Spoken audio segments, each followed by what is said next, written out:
नमस्कार दोस्तों, आप सभी का स्वागत है। आपके अपने YouTube चैनल मानव जीवन में दोस्तों, लाइफ में सभी आगे बढ़ना चाहते हैं और लाइफ में आगे बढ़ने के लिए हमें रोज ही कुछ नया सीखना चाहिए और आगे बढ़ना चाहिए। तो चलिए आज की प्रस्तुति शुरू करते हैं। श्री शिवाय नमस्तुभ्यम। हर हर महादेव। दोस्तों, पूज्य गुरु जी ने अभी अपनी कल की शिव महापुराण की कथा में शुक्रवार के दिन किया जाने वाला एक चुटकी काले तिल का एक ऐसा विशेष उपाय बताया है जो उन्होंने आज तक अपनी किसी भी कथा में नहीं बताया है। पूज्य गुरु जी ने कहा कि जब आपके हाथ तंग चल रहे हो, जब रुपए पैसे कहीं से प्राप्त ही ना हो पा रहे हो, जीवन में चारों तरफ से सिर्फ और सिर्फ परेशानियां आ गई हो, उनसे बाहर निकलने का कोई रास्ता ना दिखाई दे रहा हो, तो 14 फरवरी 2025 शुक्रवार के दिन कर लेना। एक चुटकी काले तिल वाला यह उपाय होगी।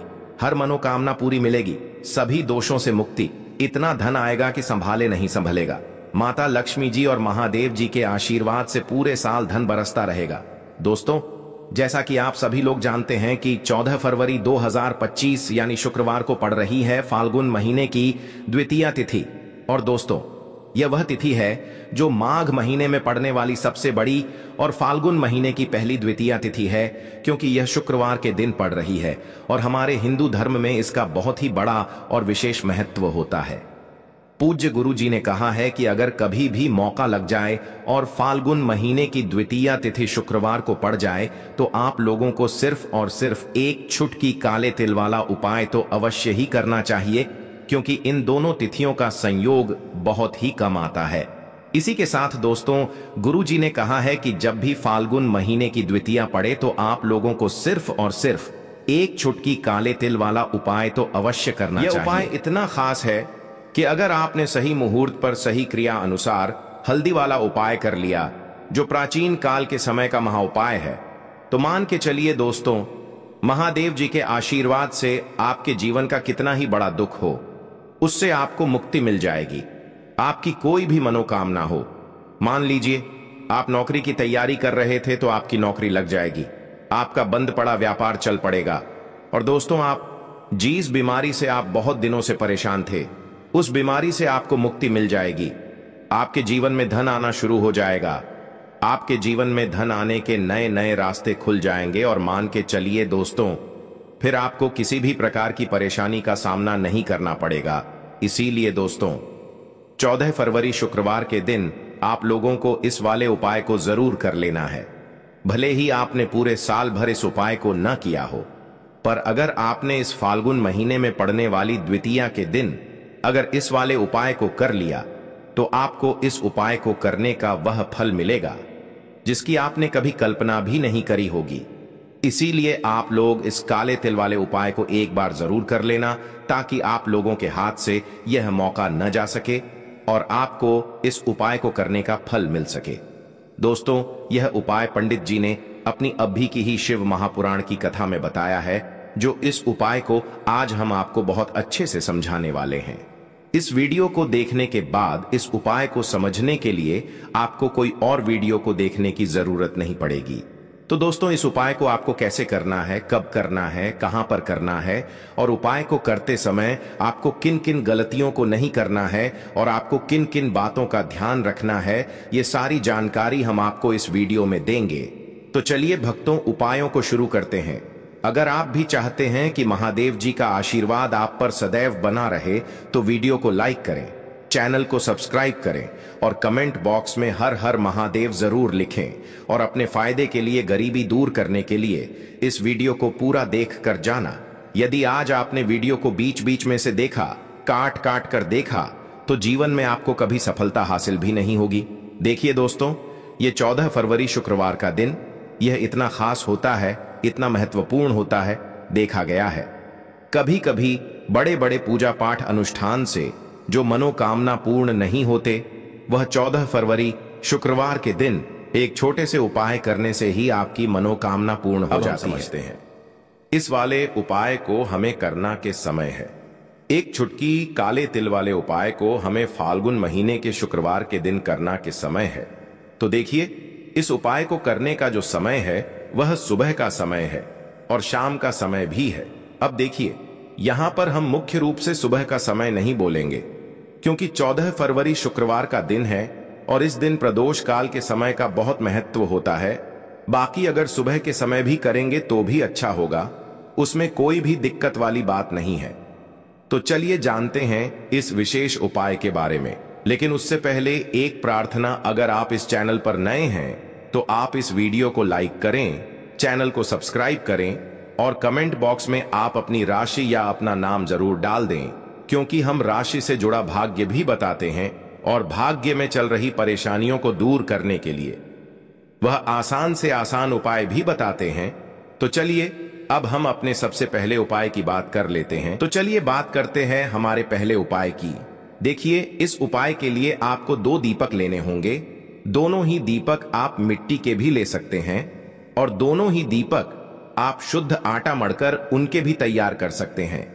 अब दोस्तों, दोनों ही दीपक के अंदर आपको शुद्ध घी का प्रयोग करना होगा और एक दीपक के अंदर आपको गोल रुई की बाती का प्रयोग करना होगा और एक दीपक के अंदर आपको लंबी बाती का प्रयोग करना होगा।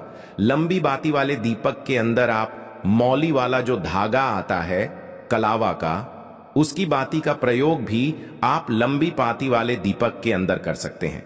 देखिए, 2 दीपक वाला ये चमत्कारी उपाय केवल शुक्रवार की रात्रि में ही किया जाता है, इसीलिए आपको इस उपाय को बहुत ही ध्यान से समझना।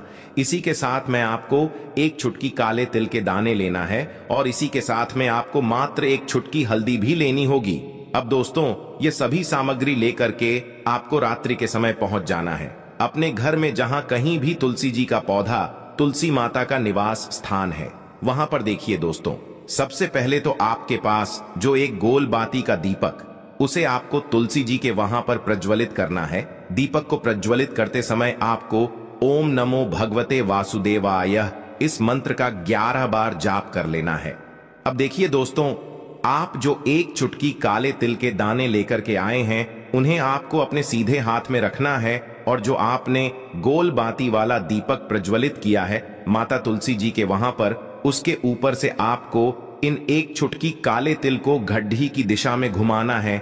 आपको अपना नाम और अपनी गोत्र को बोल देना है और फिर आपको इन काले तिल को उससे जलते हुए दीपक के अंदर डाल देने हैं। देखिए, काले तिल भगवान विष्णु के पसीने से उत्पन्न हुए हैं और जब भी हम यह दीपक नवमी की रात्रि में प्रज्वलित करते हैं तो इससे हमें हमारे कर्ज में राहत मिलती है, हमारे जीवन में धन प्राप्ति के नए नए मार्ग खुलते हैं, हमारा अगर कोई भी कार्य रुका हुआ है तो वह भी परिपूर्ण होता है।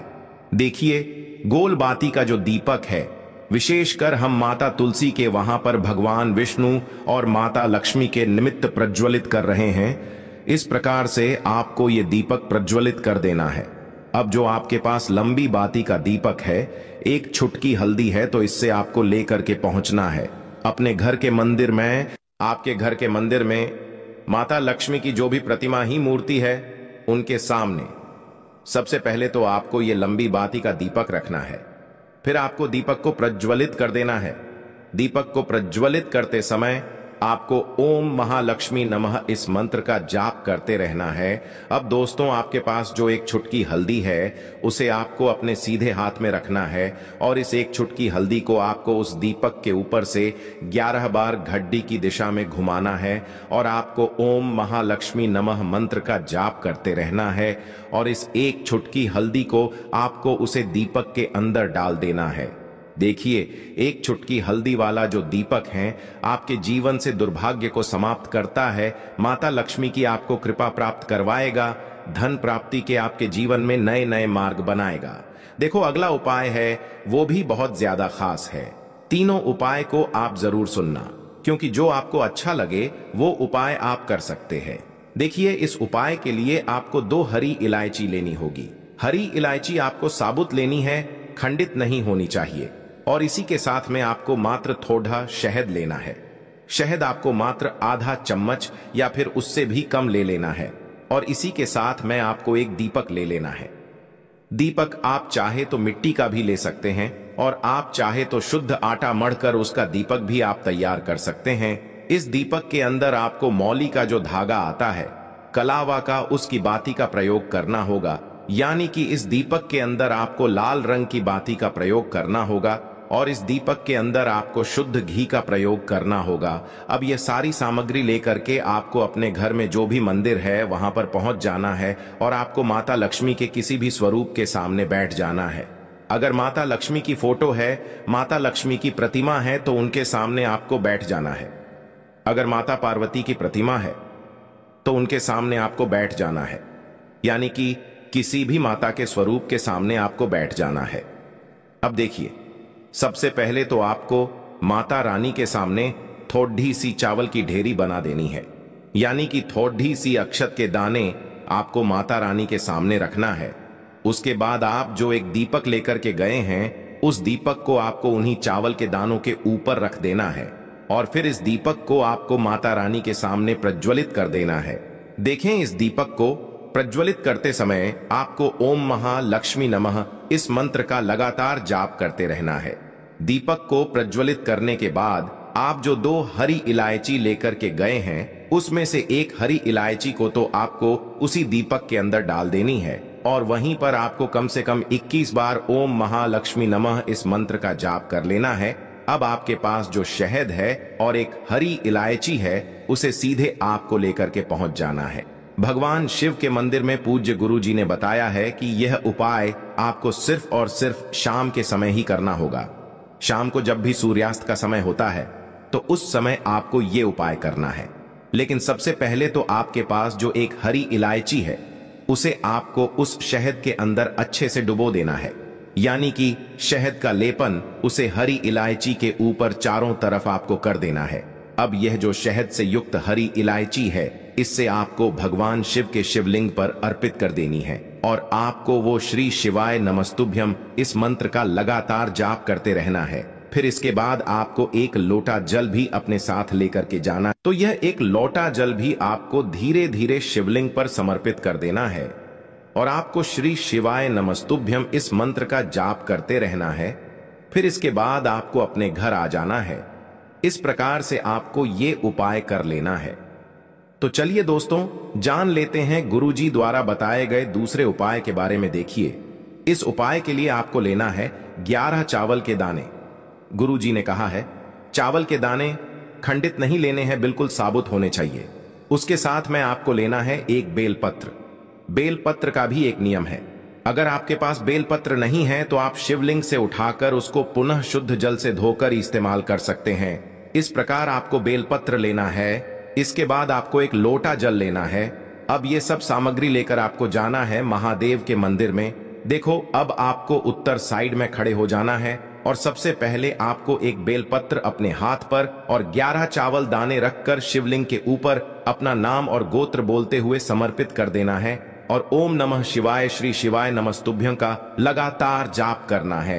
अब आपको जो एक लोटा जल साथ में लेकर आए थे, उसे धीरे धीरे बेलपत्र और चावल दाने के ठीक ऊपर आपको समर्पित करते जाना है और शिव पुराण के मूल मंत्र श्री शिवाय नमस्तुभ्यं का 11 बार जाप करना है और अपनी मनोकामना बोलते जाना है। देखो, बस छोटा सा उपाय करना है, देखना एक दिन आपके सब काम बनने लग जाएंगे।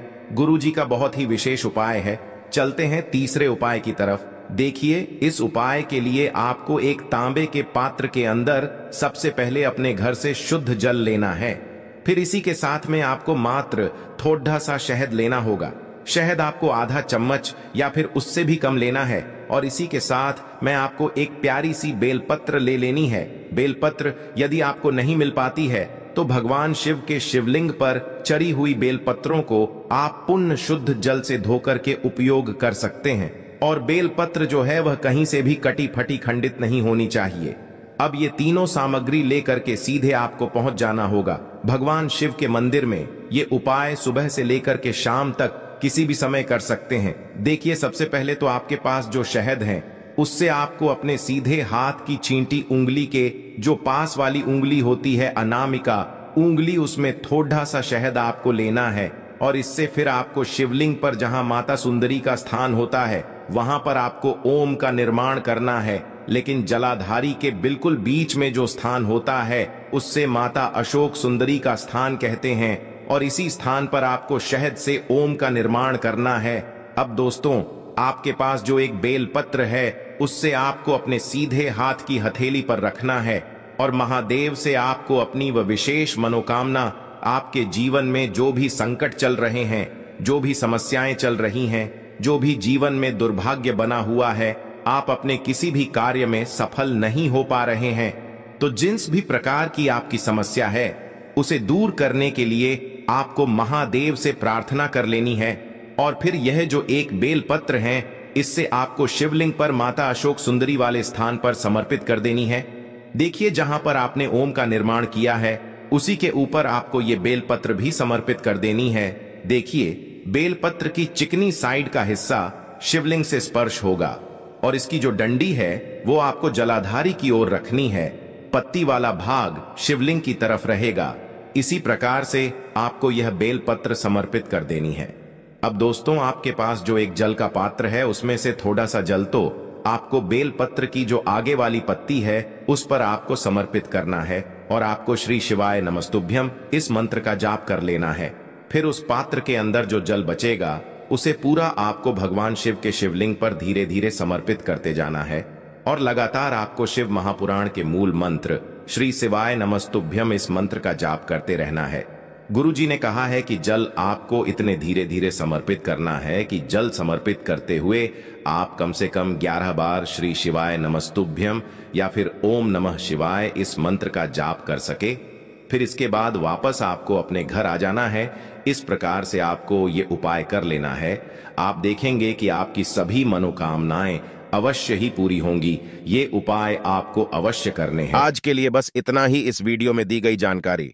अगर आपको अच्छी लगी हो तो प्लीज हमारे चैनल मानव जीवन को सब्सक्राइब करें, लाइक करें और हमारे वीडियो में अंत तक बने रहने के लिए धन्यवाद।